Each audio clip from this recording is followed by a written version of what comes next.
और coaching junction पे आप सभी आमंत्रित हैं। कैसे हैं आप लोग? सभी लोग घर पहुंच गए? अपना सेहत का ध्यान रखिए और साथ में कुछ पलटते भी रहिए। तो हम लोग कहाँ छोड़े थे?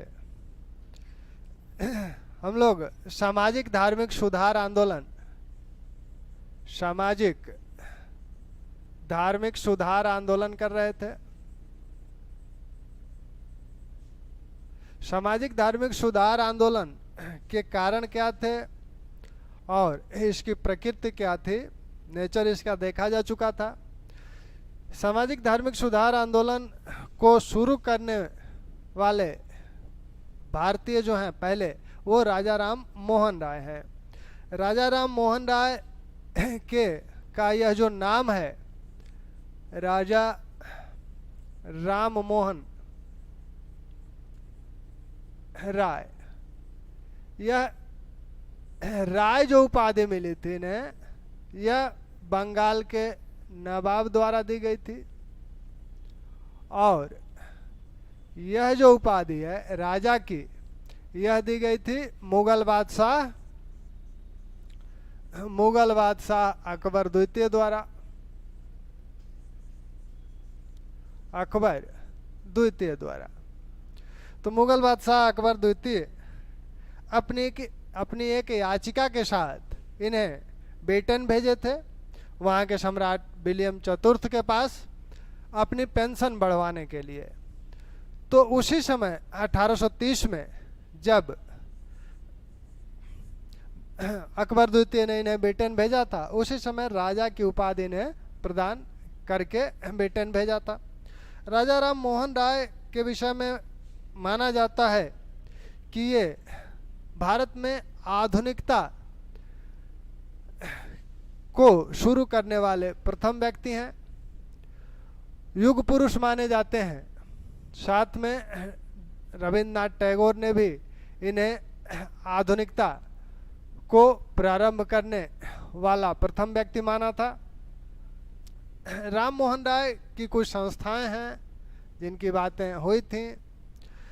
राम मोहन राय शुरू से ही मूर्ति पूजा के विरोधी हैं और इसी संदर्भ में इन्होंने एक लेख लिखा था, और उस लेख की सूचना जब इनके पिता को मिली तो उन्होंने इन्हें घर से निष्कासित कर दिया। इन्हें राधापुर या राधानगर में इनका जन्म हुआ था 1772। कुछ किताबों में आपको 1774 भी मिलेगा, लेकिन कुछ ऑथेंटिक किताबें 1772 की भी बात करती हैं। तो दोनों तिथि ध्यान रखिए, 1772 1774, विकल्प में जो हो उसे आप टिक कर लें। तो राजा राम मोहन राय शुरू से मूर्ति पूजा के विरोधी हैं। इसी संदर्भ में उन्होंने एक लेख लिखा था और इस लेख में मूर्ति पूजा का विरोध किया था। उनके पिता को जब यह बात पता चली तो उन्होंने राजा राम मोहन राय को घर से निष्कासित कर दिया।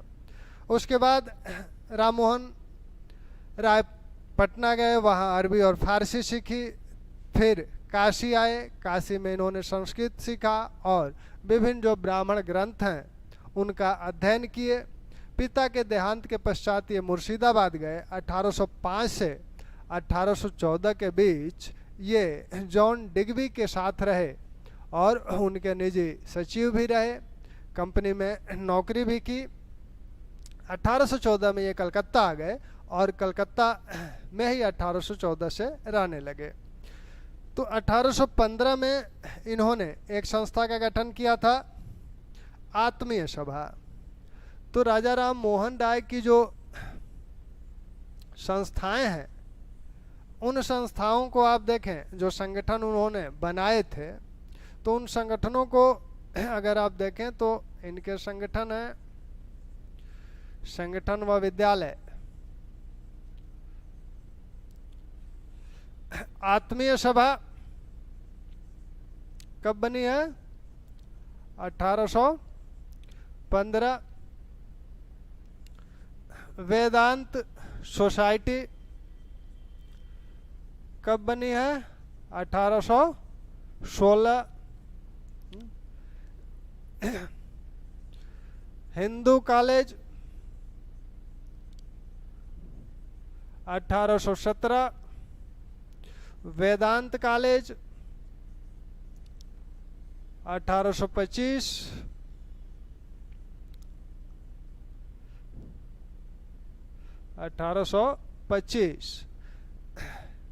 कलकत्ता यूनिटेरियम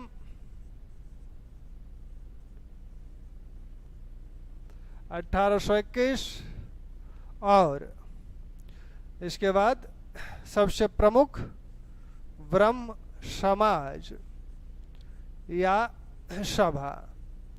तो ब्रह्म समाज या सभा का गठन 1828 में किया गया राम मोहन राय द्वारा। तो राम मोहन राय ने ब्रह्म समाज का गठन 1828 में किया। अब इस ब्रह्म समाज की जो स्थापना हुई थी तो उसके प्रमुख यही हैं। दरअसल कलकत्ता यूनिटेरियम में एक बार पूजा करने जाते थे यहीं, तो एक बार शाम को वहाँ से पूजा करके आ रहे थे तो रास्ते में ये विचार आया कि एक अलग संगठन का गठन किया जाए, और उसी दौरान इन लोगों ने ब्रह्म समाज या ब्रह्म सभा का गठन किया।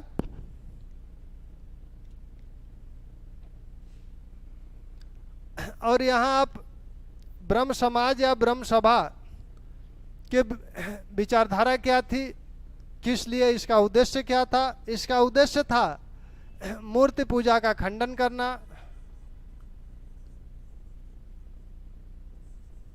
जातिपात का खंडन, एकेश्वरवाद और ईश्वर की सार्वभौमिकता।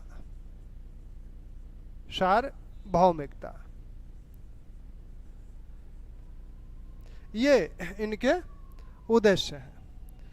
यानी यह समाज किन किन बातों पर फोकस करता है? मूर्ति पूजा नहीं होनी चाहिए, जाति पात नहीं माना जाना चाहिए, और एकेश्वरवाद का समर्थन करता है, ईश्वर की सार्वभौमिकता में विश्वास करता है। यह कहता है कि ईश्वर एक हैं और किसी भी समस्त विश्व में ईश्वर एक हैं और लोग उन्हें भिन्न भिन्न नामों से जानते हैं या पुकारते हैं।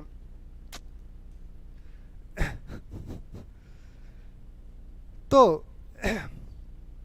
ब्रह्म समाज की इन विशेषताओं के साथ यह 1828 में शुरू हुआ। राजा राम मोहन राय ने कुछ लेख भी लिखे थे, कुछ पत्रिकाएं भी उनके द्वारा प्रकाशित की गई थी। उन्होंने पहला लेख जो लिखा था फारसी में लिखा था, तोहफत उल मुवाहिदीन। तोहफत उल मुवाहिदीन जो राजा राम मोहन राय का लेख है 1803 में, तोहफत उल मुवाहिदीन,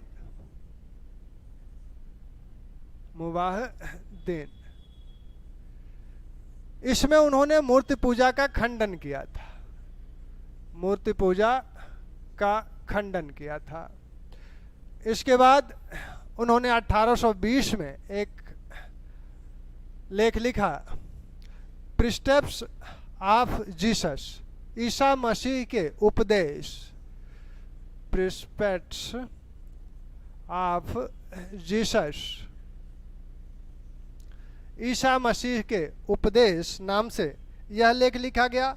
दरअसल वो मूर्ति पूजा का विरोध कर रहे थे, एकेश्वरवाद का समर्थन कर रहे थे और ईश्वर की सार्वभौमिकता में विश्वास कर रहे थे।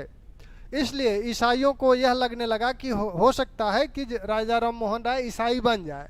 लेकिन जब उन्होंने यह लेख लिखा और इसमें ईसाई धर्म के त्रिदेववाद का खंडन किया, यानी ईसाई धर्म का जो ग्रंथ है न्यू टेस्टामेंट, उसकी तो उन्होंने सराहना की, लेकिन ओल्ड टेस्टामेंट में जो कर्मकांडों का उल्लेख है उसकी उन्होंने आलोचना की।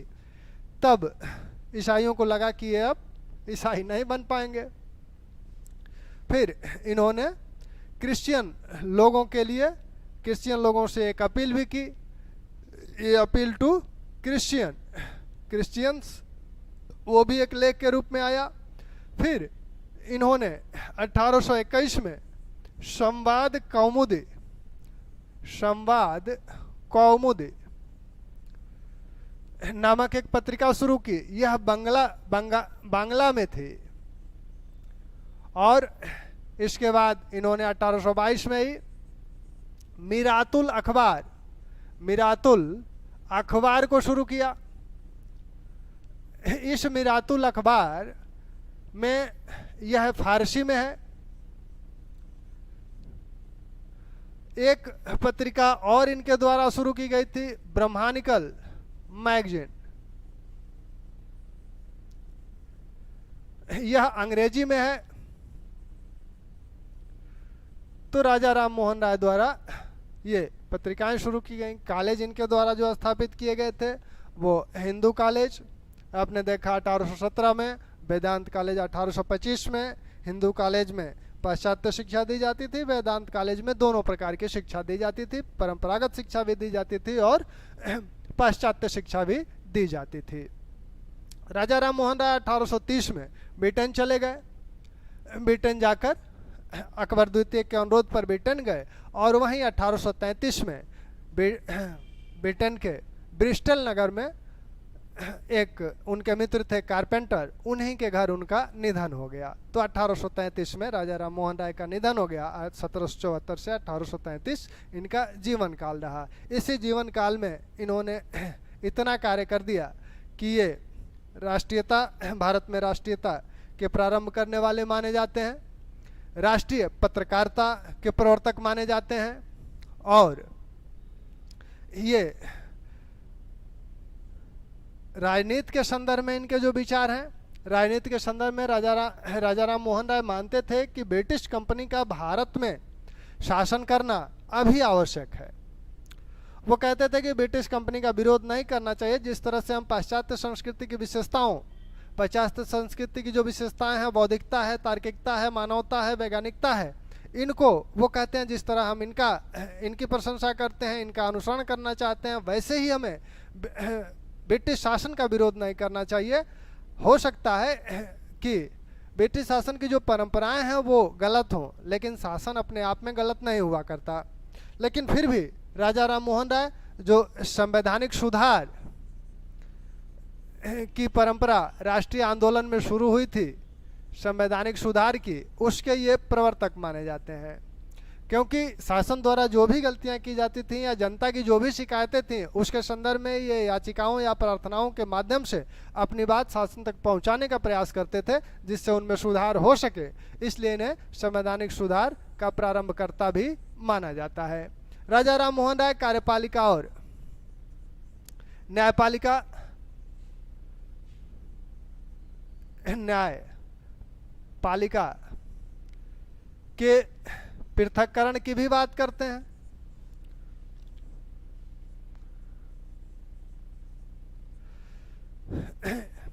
न्यायिक क्षेत्र में और सुधार की जो बात करते हैं उसमें कहते हैं ज्यूरी प्रथा अपनाई जाए, यानी न्यायाधीशों के, जजों के समूह द्वारा निर्णय किया जाए। तो इस तरह से राजा जी के न्यायिक और राजनीतिक विचार हैं। राजा जी स्वतंत्रता के प्रेमी थे और सिर्फ अपने देश में ही स्वतंत्रता के प्रेमी नहीं थे, जहाँ कहीं भी विश्व में जनता की स्वतंत्रता की बात होती थी वो उसमें रुचि लेते थे।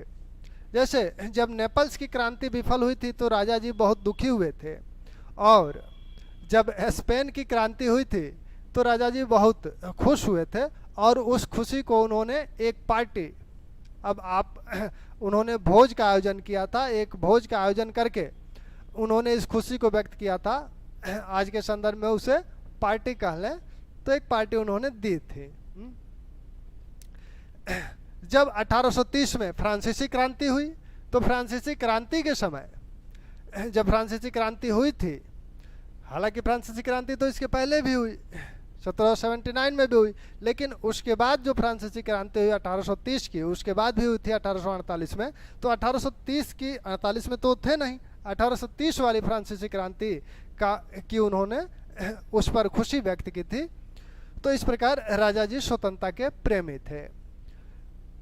किसानों से अधिक कर लिया जाता था, उसका उन्होंने विरोध किया था। जब 1823 में प्रेस पर प्रतिबंध लगाया गया जॉन एडम्स द्वारा, तब उसका भी उन्होंने विरोध किया था। इस संबंध में विभिन्न याचिकाएं दायर की थी। जब भारत में याचिकाएं खारिज हो गई तो इन्होंने प्रिवी काउंसिल में भी याचिका दायर की थी, यानी ब्रिटेन के सम्राट की अदालत में भी याचिका दायर की। राजा राम मोहन राय से पहले व्यक्ति हैं जो ब्रिटिश संसद की किसी समिति में अपना बयान दर्ज कराते हैं।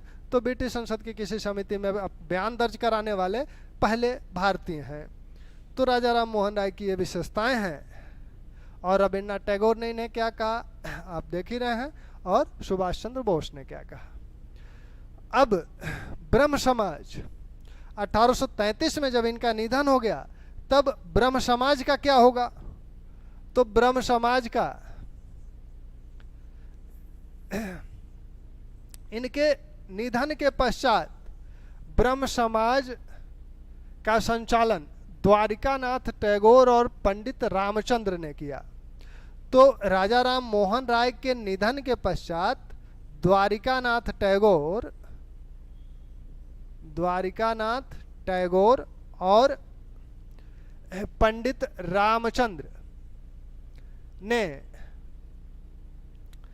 इसका नेतृत्व किया कुछ समय तक। इसी बीच क्या हुआ कि 1838 में महर्षि देवेंद्र नाथ टैगोर ब्रह्म समाज के सदस्य बने। महर्षि देवेंद्र नाथ टैगोर ब्रह्म समाज के सदस्य बने। और 1839 में देवेंद्र नाथ टैगोर ने तत्वबोधनी सभा का गठन किया था और उन्होंने तत्वबोधनी नामक एक पत्र भी निकाला था।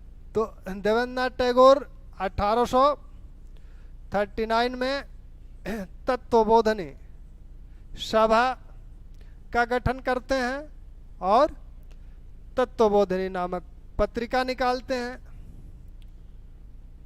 तत्वबोधनी नामक पत्रिका भी निकालते हैं।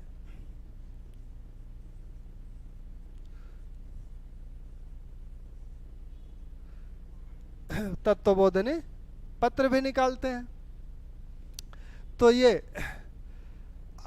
अब 1843 में 1843-43 जो भी आपका है, तो 1843 में देवेंद्र नाथ टैगोर ब्रह्म समाज के प्रमुख आचार्य बन जाते हैं। यानी एक तरह से कहें तो 1843 से देवेंद्र नाथ टैगोर ब्रह्म समाज का नेतृत्व करने लगते हैं और इस समय से आगे 1865 तक ब्रह्म समाज का नेतृत्व करते हैं। ये उदार प्रवृत्ति के थे, तो उस समय के जो युवक थे वो बहुत ही समाज में क्रांतिकारी सुधार चाहते थे।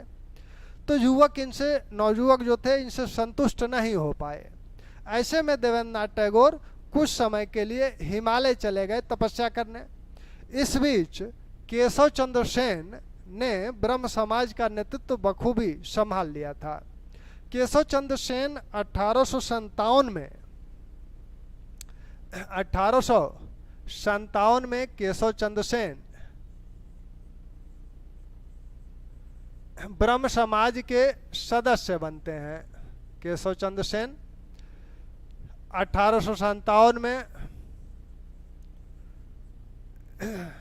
ब्रह्म समाज के सदस्य बने।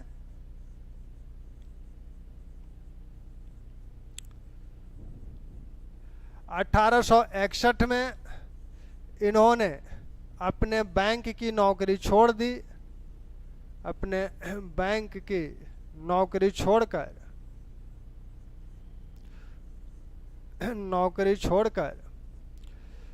स्वयं को समाज के लिए, समाज यानी ब्रह्म समाज, समाज के लिए पूर्णतः समर्पित कर दिया। तो अब ये पूर्ण रूप से समाज को स्वयं को समर्पित कर दिए। 1862 में केशव चंद्र सेन ब्रह्म समाज के क्या बने? प्रमुख बने। ब्रह्म समाज के प्रमुख बने।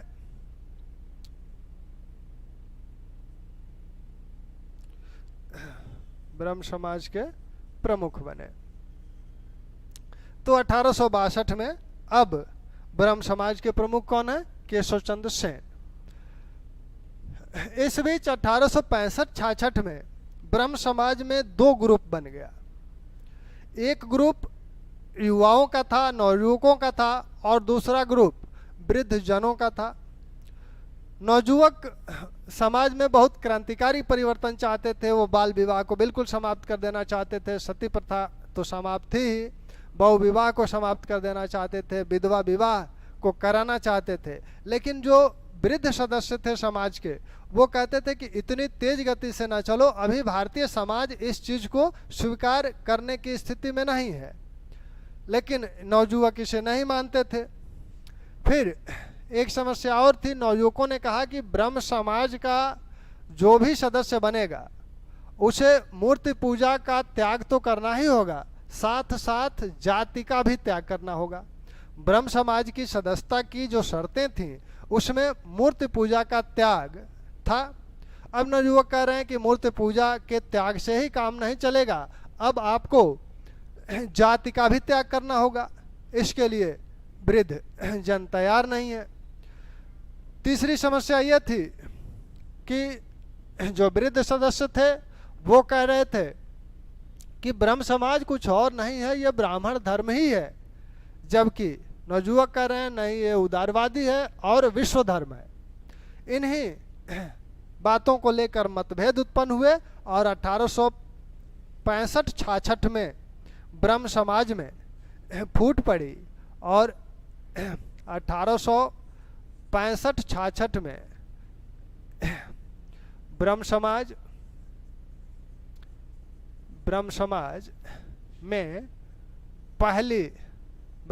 में पहला विभाजन हुआ। तो पहला विभाजन हुआ। अब ब्रह्म समाज के दो रूप हुए। ब्रह्म समाज जो है यह दो रूप में आया। जो पुराना ब्रह्म समाज है, पुराना समाज, इसे आदि ब्रह्म समाज कहा गया, आदि ब्रह्म समाज बोला गया। और जो नया बना नवयुवकों द्वारा उसे कहा गया भारत ब्रह्म समाज। ब्रह्म समाज, इसका नेतृत्व कौन कर रहा था?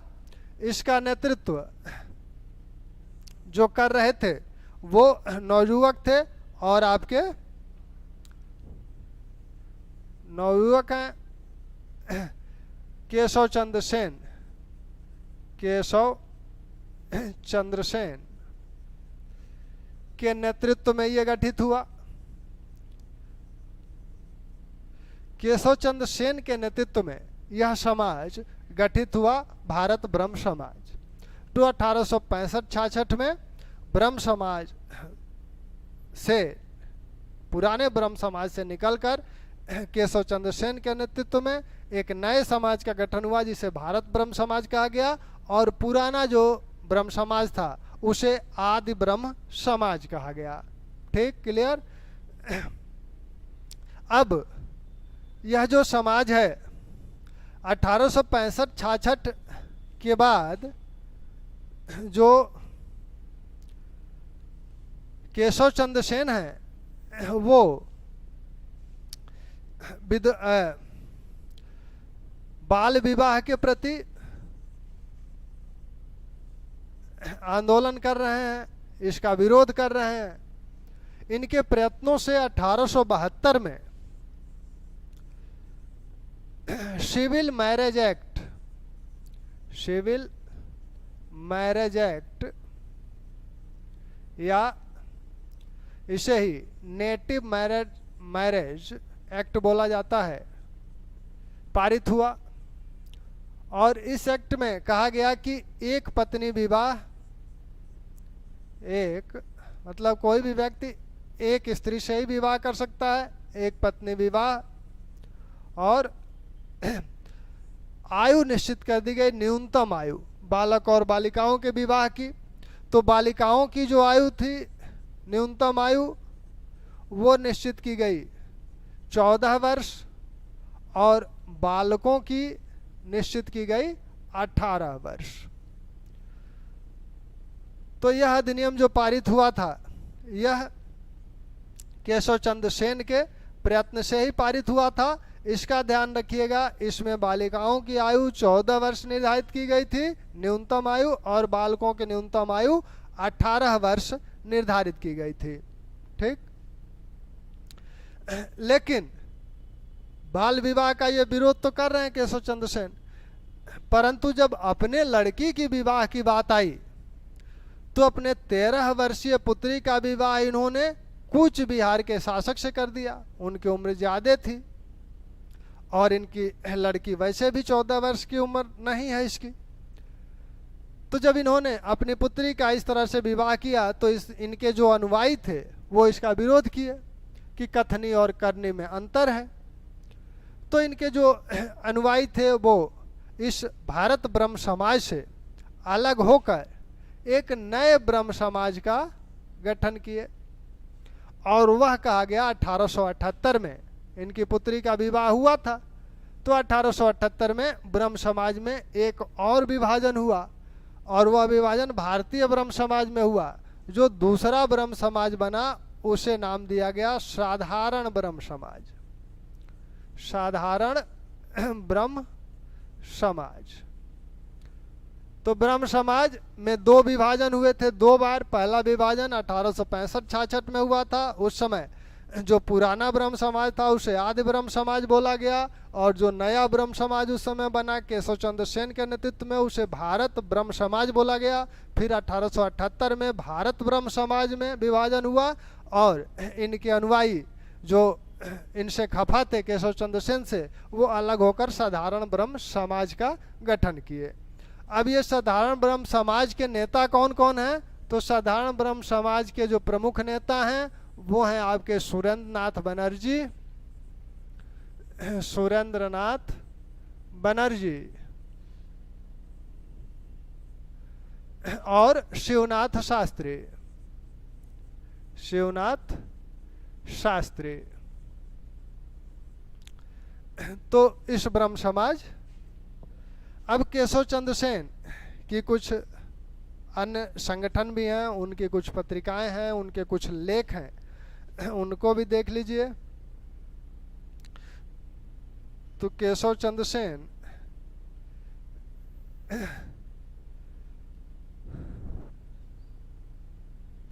केशव चंद्र सेन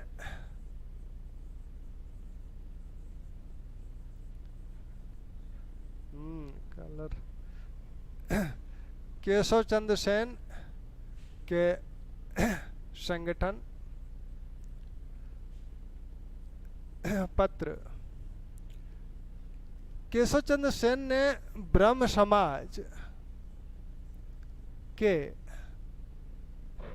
प्रसार के लिए संगत सभा का गठन किया था। इसका उद्देश्य था ब्रह्म समाज का प्रचार करना।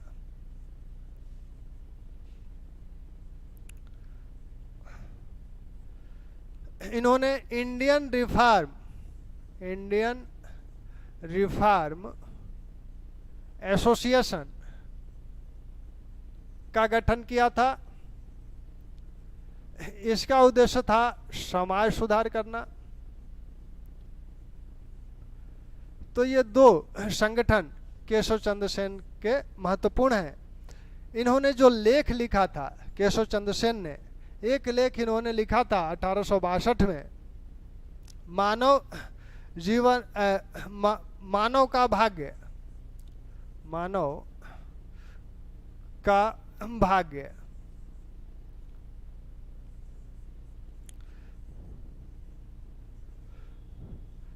Destiny of human, the destiny of human. इसके बाद इनके जो प्रमुख लेख हैं, Asia and Europe, Asia and Europe. इन्होंने एक लेख लिखा था, यंग बंगाल,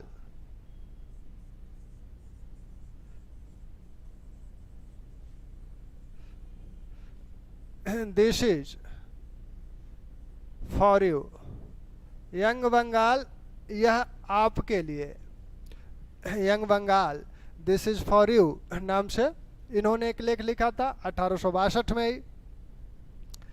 इन्होंने, इनका एक जो बहुत ही महत्वपूर्ण लेख है वो है एशिया का यूरोप को संदेश। दरअसल केशव चंद्र सेन ब्रह्म समाज में सभी धर्मों के पाठ की इजाज़त दिए थे। वे एक विश्व धर्म में विश्वास करते थे। हालांकि ब्रह्म समाज मूल रूप से ब्राह्मण धर्म का ही एक अंग है, तो वो क्या करते हैं कि सभी धर्मों के पाठ की इजाज़त दिए थे। तो ऐसे में ईसाइयों को लगा कि केशव चंद्र सेन ईसाई बन जाएंगे। लेकिन जब उन्होंने एशिया का यूरोप को संदेश नामक लेख लिखा, तब यह भ्रम दूर हो गया। इसमें वो एशिया को एक परिवार के रूप में मानते हैं और कहते हैं कि एशिया में कहीं भी दुख दर्द और सुख, मेरा दुख दर्द और सुख है, और सभी धर्मों के प्रवर्तक अमूमन एशिया से ही हैं। तो इस लेख में उन्होंने यह बात स्पष्ट कर दी। उनकी जो पत्रिकाएं हैं उसमें इंडियन मिरर, भारत दर्पण,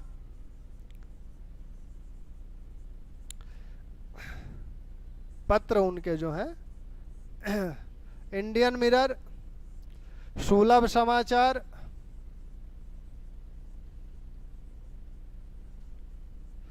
वाम बोधनी, ये वाम बोधनी जो पत्रिका है यह महिलाओं को समर्पित है। ठीक। केशव चंद्र सेन की खासियत एक और है, वो है कि केशव चंद्र सेन भारत के पहले मिशनरी माने जाते हैं। तो भारत के पहले मिशनरी,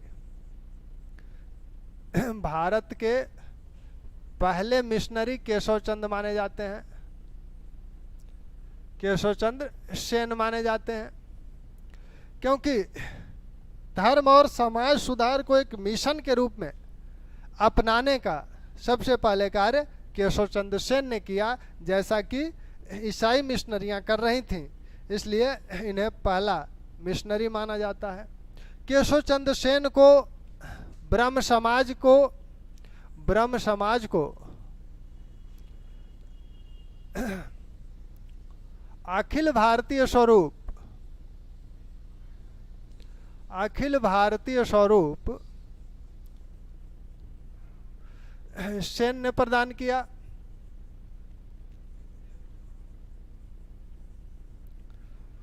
केशव चंद्र सेन विभिन्न क्षेत्रों की यात्रा किए। वो मद्रास प्रेसिडेंसी भी गए, बम्बई प्रेसिडेंसी भी गए। मद्रास प्रेसिडेंसी में जाकर वहाँ लोगों को प्रेरित किया और उन्हीं की प्रेरणा से वहाँ वेद समाज का गठन हुआ। बम्बई प्रेसिडेंसी में वो जाकर वहाँ के लोगों को प्रेरणा दिए और वहाँ प्रार्थना समाज का गठन हुआ। तो ये आपके केशव चंद्र सेन की उपलब्धियां हैं। अब ब्रह्म समाज का दक्षिण में कैसे विस्तार है, तो दक्षिण में मद्रास में 1864 में वेद समाज का गठन हुआ और इस वेद समाज का गठन करने वाले आपके श्रीधारलू नायडू हैं। श्रीधारलू नायडू हैं। 1864 में इस समाज का गठन हुआ। और किसकी प्रेरणा से? सेन की प्रेरणा से। सेन की प्रेरणा से इसका गठन हुआ। श्रीधर नायडू कलकत्ता आए।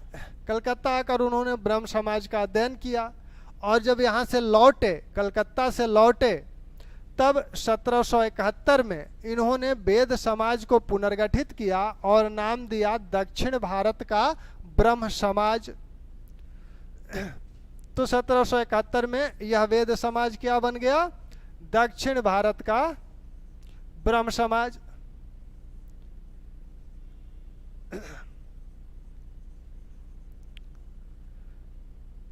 ठीक। अब बंबई में क्या हाल है? तो बंबई प्रेसिडेंसी में केशव चंद्र सेन यहाँ भी गए थे 1864 में। 64 में मद्रास भी गए थे और उधर से घूमते हुए बंबई भी गए। यहाँ जब गए तो उन्होंने, उनकी प्रेरणा से यहाँ 1867 में प्रार्थना समाज का गठन हुआ।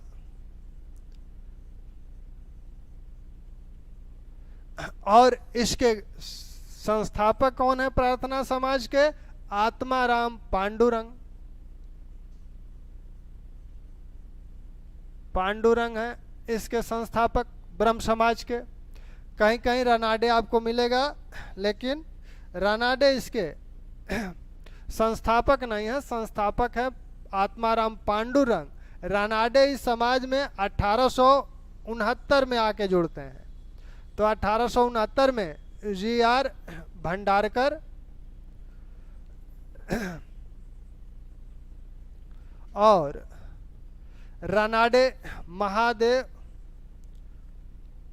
महादेव गोविंद रानाडे, महादेव गोविंद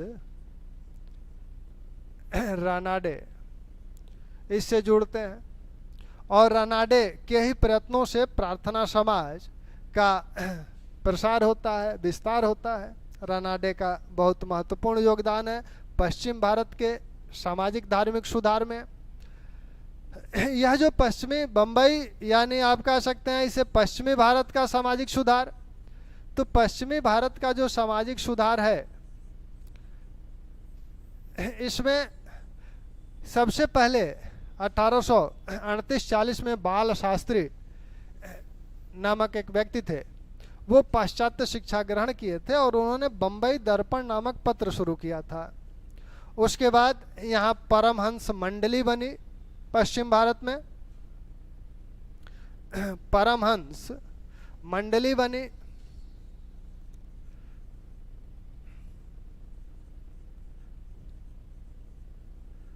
सन 1849 में दादोबा पांडुरंग के नेतृत्व में। लेकिन यह बहुत कुछ कर नहीं पाई, क्योंकि ये ईसाई कर्मकांडों से अधिक प्रभावित थे, अपने किसी स्वतंत्र दर्शन का विकास नहीं कर पाए। इसलिए 1860 तक यह लगभग समाप्त हो गई। इसके बाद गोपाल हरि देशमुख, पश्चिम भारत में एक नाम आता है गोपाल हरि देशमुख। देशमुख लोकहितवादी, इनका उपनाम है लोकहितवादी। कभी कभी यही पूछ लिया जाता है लोकहितवादी किसे कहा जाता है, तो वो गोपाल हरि देशमुख हैं, महाराष्ट्र के हैं। ये बंबई से एक पत्र प्रकाशित होता था प्रभाकर, उसमें ये लेख लिखा करते थे सामाजिक और धार्मिक सुधार संबंधी। इन्होंने कहा था कि अगर सामाजिक सुधार को धर्म स्वीकार नहीं करता है तो धर्म को स्वयं बदलना पड़ेगा। सामाजिक सुधार को अगर धर्म स्वीकार नहीं करता है तो धर्म को स्वयं ही चेंज होना पड़ेगा, स्वयं ही बदलना पड़ेगा। पश्चिम भारत में सामाजिक सुधारों का नेतृत्व सबसे पहले जिसने किया वो आपका प्रार्थना समाज है। इसका गठन आप देख ही चुके हैं, 1867 में हुआ। इसके नेतृत्वकर्ता फिर कह रहे हैं आत्माराम पांडुरंग हैं।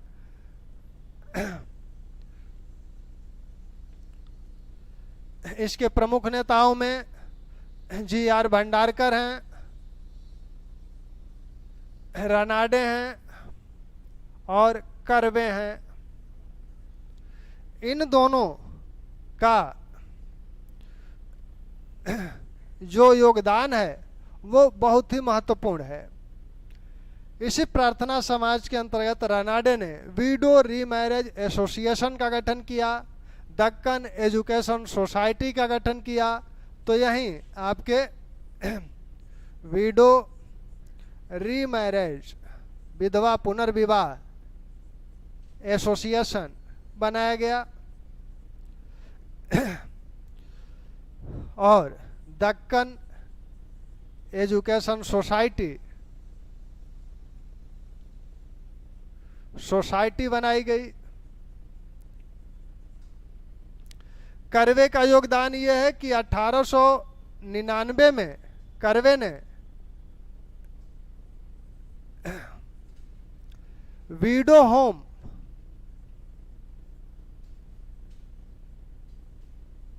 की स्थापना की। वीडो होम का कार्य यह था कि जो विधवाएं हैं उन्हें डॉक्टर के रूप में, नर्स के रूप में, अध्यापकों के रूप में प्रशिक्षित किया जाए, यानी उन्हें जीविका का एक स्रोत मिल सके, उनकी डिपेंडेंसी खत्म हो। तो वीडो होम का ये कार्य था, कर्वे द्वारा यह कार्य किया गया था।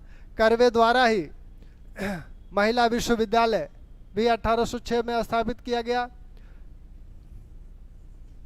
1806 कर रहे हैं, 1906 में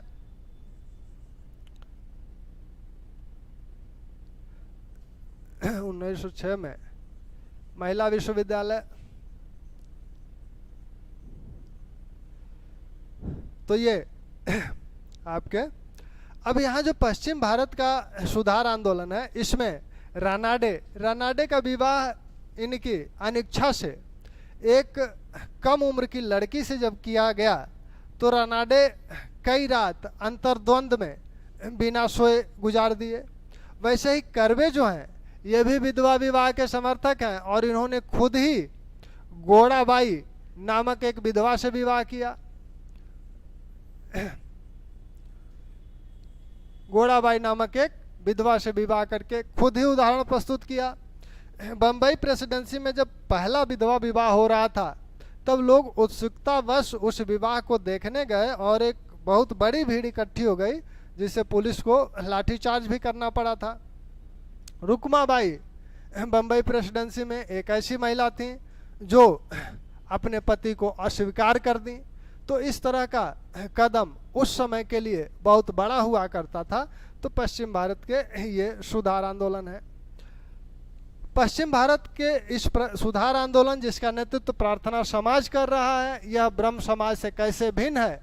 तो ब्रह्म समाज से यह थोड़ा सा भिन्न है। थोड़ा सा भिन्न इसलिए है क्योंकि ब्रह्म समाज थोड़ा सा हिंदू धर्म से हटा हुआ लगता है, विशेषकर केशव चंद्र सेन के समय, क्योंकि वहाँ सभी धर्मों के पाठ की इजाज़त दी गई थी। लेकिन प्रार्थना समाज सदैव हिंदू धर्म के साथ बना रहा और महाराष्ट्र के जो मध्यकालीन भक्त थे, संत थे, उनके विचारों को अपनाकर यह सुधार आंदोलन को चलाना चाहता था। मद्रास में सुधार आंदोलन बहुत सफल नहीं हो पाए थे उस समय। इसलिए नहीं सफल हो पाए क्योंकि वहाँ ब्राह्मण और निम्न जातियाँ दो ही वर्ग थे और पाश्चात्य शिक्षा ब्राह्मण वर्ग ही लेता था। ब्राह्मण और सारे अधिकार ब्राह्मण वर्ग को मिले हुए थे, तो वह किसी सुधार का नेतृत्व नहीं करना चाहता था जिससे कि उसके अधिकारों पर आघात हो। यानी मद्रास में एक तरह से कहें तो सुधारों के लिए नेतृत्व का अभाव था। इसी नेतृत्व के अभाव में 19वीं शताब्दी में वहाँ सुधार नहीं हुए। 20वीं शताब्दी में आप चल के देखेंगे कि जस्टिस पार्टी या आत्मसम्मान पार्टी जैसी उग्र निम्न जातीय पार्टियाँ आती हैं और सुधार के लिए प्रयास करती हैं। तो ये रहा आपका ब्रह्म समाज और उससे संबंधित संगठन जो कि दक्षिण भारत में भी देखे गए। इसमें जो प्रश्न पूछे जाते हैं राजा राम मोहन राय से संबंधित, केशव चंद्र सेन के संगठन, पत्रिकाएं, प्रार्थना समाज, ठीक, तो इनको आप देख लें और फिर आगे इस धार्मिक सामाजिक सुधार में अन्य जो आंदोलन है 2-4 उनको भी देख लिया जाएगा। आप लोग अपने सेहत का ध्यान रखें। धन्यवाद।